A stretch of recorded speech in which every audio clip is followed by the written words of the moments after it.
Welcome everyone. In the next few minutes, we'll explore who distance education students are, their characteristics, the challenges they face, and the kinds of support they need to succeed in online learning environments.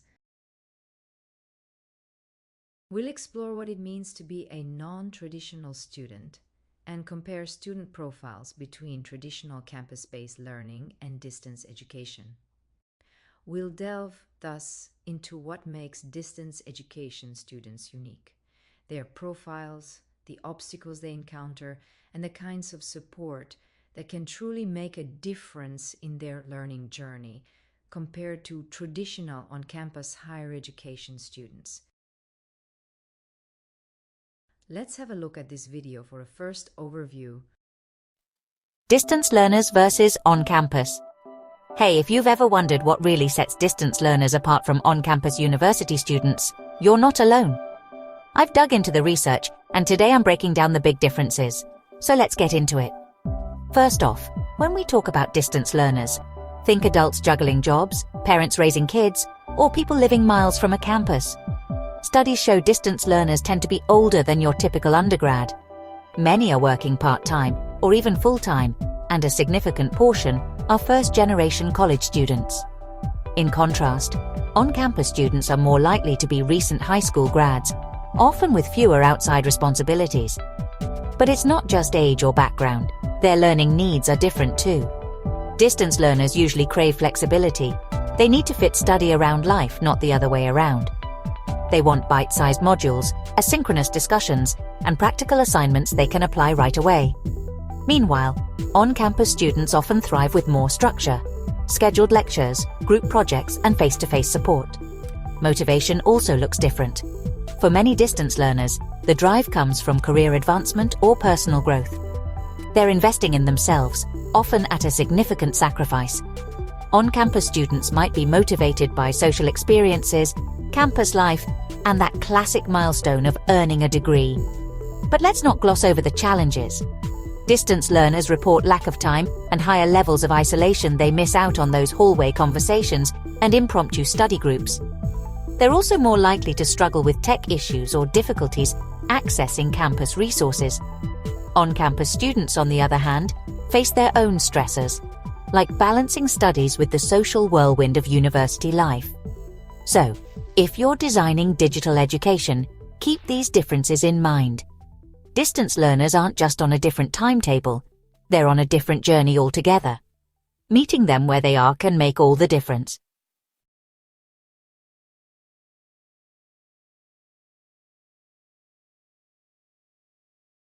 So, when we talk about distance education, we often talk about non-traditional students. But what does that really mean? These are learners who don't fit the classic model of the 18-year-old full-time on-campus student. Their paths to higher education are different, and so are their needs. In the next section, I will highlight the key demographic differences between traditional on-campus students and those in distance education. Let's begin by describing the traditional on-campus student profile. Typically, these are younger individuals, often between 18 and 26 years old, who access university directly from high school. In terms of responsibilities, they generally have fewer or no significant work or family commitments. Their motivations often include a greater interest in the social dimensions of university life, and they tend to perceive a stronger professional or extrinsic impact from their education. In contrast, the traditional profile of distance education students highlights distinct characteristics. The first main feature is that these students typically need to combine their studies with other significant life responsibilities. Also, distance education students' average age is significantly higher, often around 35 to 36 years, though distance education can attract students of any age. Regarding work and family commitments, over 70% of distance education students are employed, and approximately half have children under 18 living at home. When we look at additional demographic factors for distance education students, we find the following characteristics. There is a higher proportion of women, often linked to the flexibility distance education offers for care-related responsibilities. Financially, they are more likely to be independent from their families. Their educational background may include previous educational gaps or incomplete university experiences, with many being first-generation university students. Distance education also offers significant accessibility benefits, such as facilitating participation for students in geographically remote areas, providing flexible learning options for those with mobility or other challenges, including students with disabilities, and crucially, enabling educational opportunities for incarcerated students who are unable to attend physical campuses. However, the landscape of online and distance education is evolving. It is increasingly attracting a more diverse and rejuvenated student body, including younger learners and individuals from varied backgrounds, reflecting broader trends in accessibility and inclusion. New profiles are emerging, such as the young unemployed, international postgraduate students, and even retired learners joining distance programs for senior students.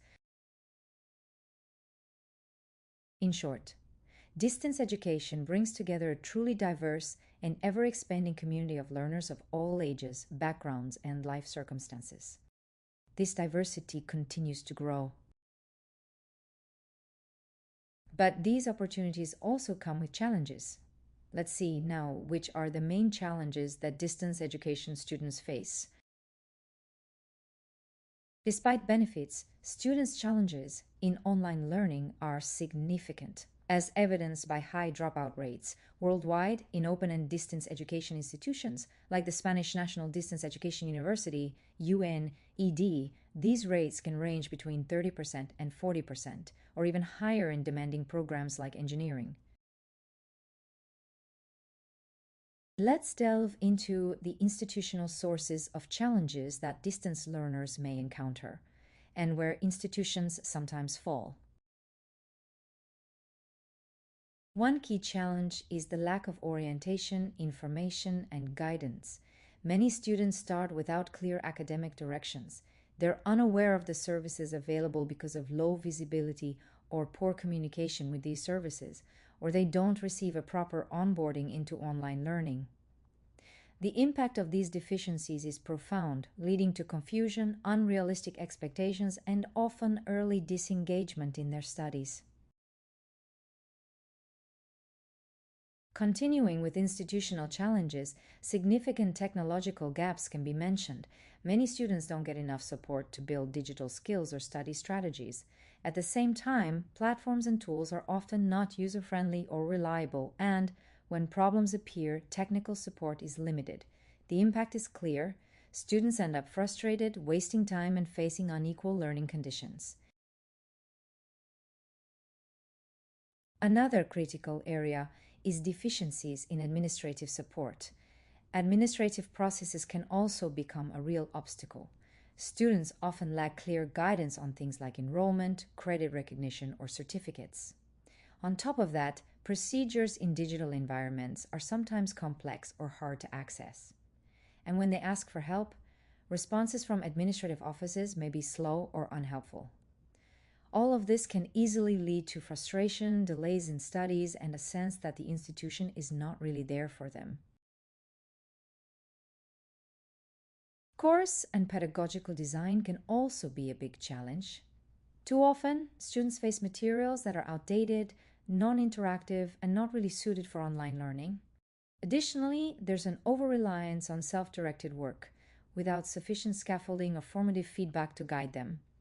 We also find rigid schedules that don't adapt well to the online environment and may lack time zone adaptation, and inflexible assessment models that don't fit the realities of distance learners. And finally, support often lacks personalization, leaving students feeling like just another number. This often manifests as a one-size-fits-all approach that overlooks learner diversity in terms of age, background, and responsibilities. There can also be a lack of accessibility, with missing universal design principles in course development and no adaptation for diverse needs failing to accommodate students with disabilities or those with different learning styles. The result is predictable. Motivation drops and disengagement, achievement is lower, and dropout rates increase. Also, exclusion and inequality in learning opportunities because of low personalization.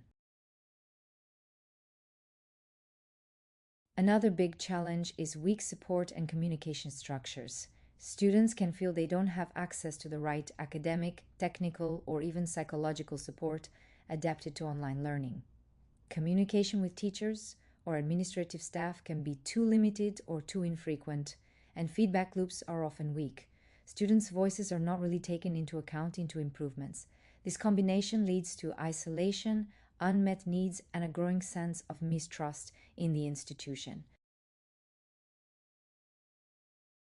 Finally, concerning institutional challenges, community building can be a great challenge if not properly developed. If so, students have very few chances to interact with peers, collaborate on projects, or simply feel part of a community. There are also limited opportunities for identity and belonging, meaning missing efforts to foster motivation or emotional connection to the institution. There is a limited extracurricular activities, indicating a failure to integrate extracurricular engagement into the online campus.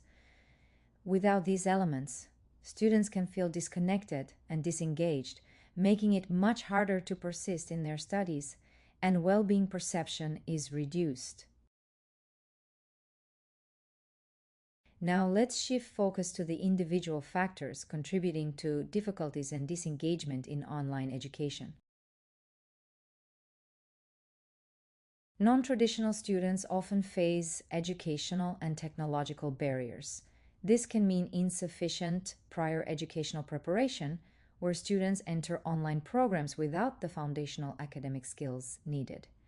There's also limited digital literacy, where a lack of familiarity with digital tools can significantly hinder participation and performance.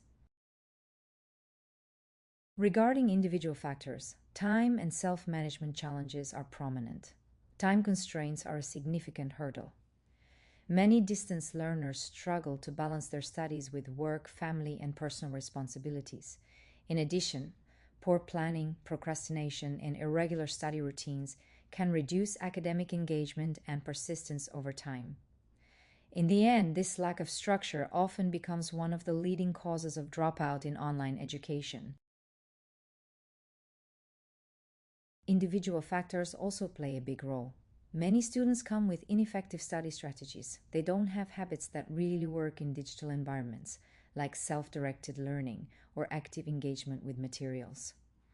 On top of that, motivational barriers are common.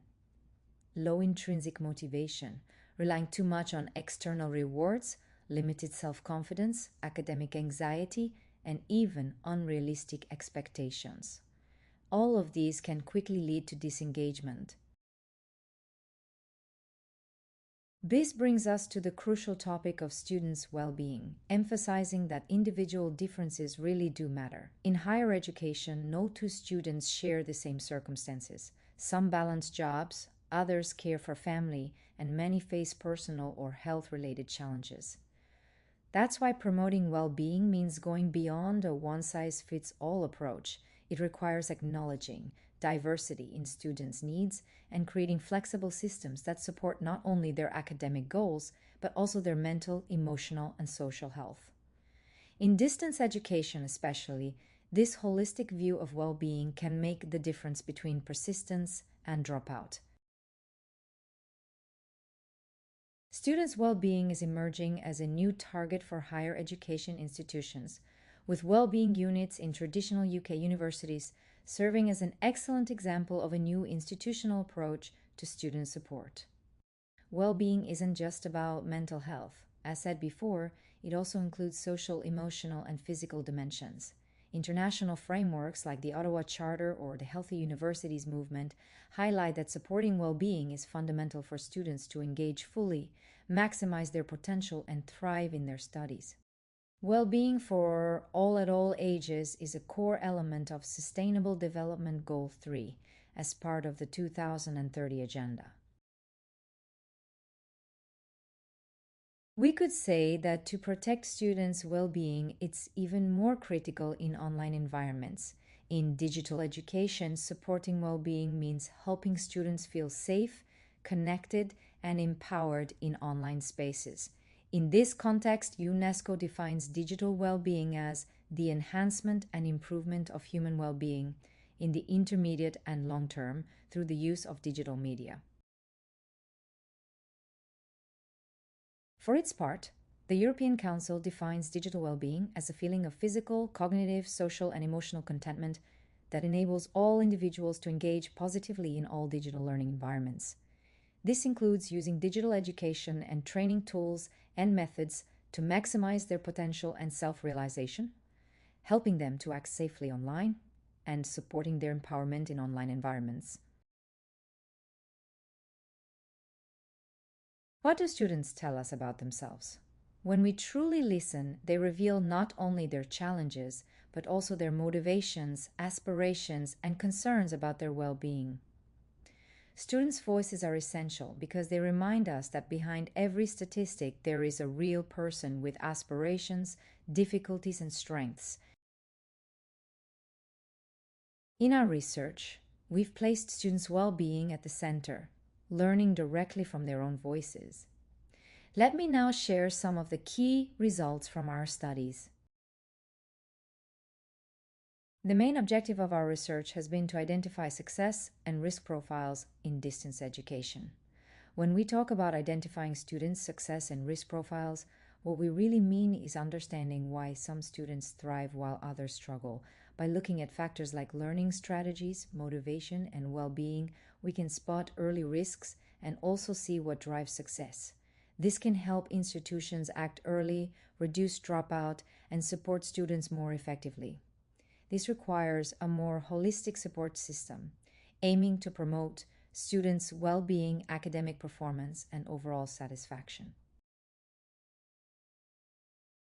Self-regulated learning has been consistently identified as a key factor for both success and well-being in online learning. It refers to students' ability to plan, monitor, and reflect on their own learning process. These skills are especially critical in distance education, where autonomy and persistence play such a central role. In our research, we have identified two different profiles regarding the learning strategies students develop related to self-regulated learning. Understanding these profiles is crucial for targeted support. Efficient self-regulated learning strategies include organization of information, persistence, deep processing, and fixed study patterns. Conversely, inefficient self-regulated learning strategies involve poor time management, academic anxiety, avoidance of difficulties, and superficial processing. These two profiles have a relevant role in promoting academic engagement or, on the contrary, students' burnout.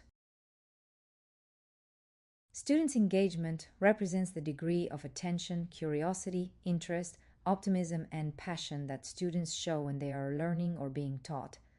This extends to their motivation to learn and progress in their education, encompassing behavioral, emotional, and cognitive dimensions. This is why student engagement is widely regarded as a critical factor in promoting academic success, persistence, and overall student development and well-being. On the other side, we have students' burnout. This usually shows up as exhaustion from the constant study demands, a sense of cynicism or detachment from their studies, and often the feeling that they're simply not competent enough to continue. Engaged and burnout profiles represent two very different psychological states, with contrasting effects on students' well-being and academic performance.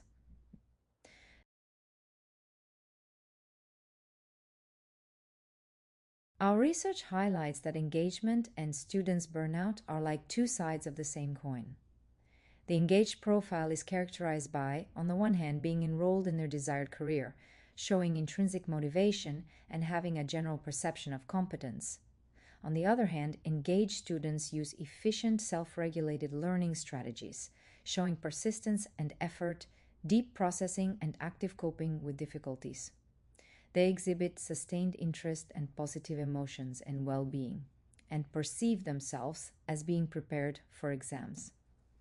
When self-regulated learning is high, students tend to be more engaged. In contrast, our research has identified a burnout profile among new students before their first semester exams.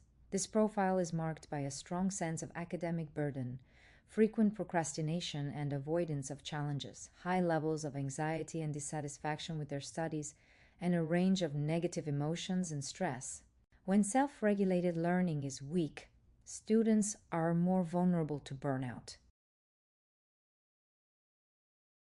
Do engagement and burnout have a real impact on academic performance? International scientific evidence shows that engagement and burnout have a real measurable impact on academic performance, with engagement supporting and burnout hindering achievement. For instance, in our research, we looked at the link between academic performance and students' engagement versus burnout in online learning environments, and we found clear evidence of how these two states can directly influence academic results. Engaged students assessed and passed a significantly higher percentage of their subjects compared to burnout students, indicating that engaged students reported better academic performance after the first semester exams. This evidence shows that students' individual differences, including factors like engagement and burnout, have a decisive impact on their performance and well-being. That's why universities need to adopt a holistic support system, one that strengthens engagement, prevents burnout, and promotes well-being, academic success, and overall satisfaction. To conclude, student support actions should be designed with some very clear goals in mind. First, they need to promote autonomous, self-regulated, and also collaborative learning. Second, they should foster engagement, intrinsic motivation, and a strong sense of competence. They must also help reduce procrastination, burnout, stress, and anxiety. Most importantly, they should prevent dropout and failure, while increasing academic success and overall well-being. Ultimately, when digital education ecosystems are genuinely effective and inclusive, they extend far beyond delivering courses. They help students thrive, supporting their well-being, strengthening their academic success, and opening up new opportunities for their personal lives and professional futures. That's what, as higher education institutions, we need to be working for. So to wrap up, we've seen that distance education students are a unique and diverse group, often balancing studies with work, family, and many personal challenges. We explored the institutional gaps that can make their journey harder, but also the individual factors, like self-regulated learning, motivation, and time management that strongly influence their success. By fostering engagement, preventing burnout, and building inclusive support systems, universities can not only boost academic success, but also strengthen students' well-being and future prospects. Thank you very much for your attention.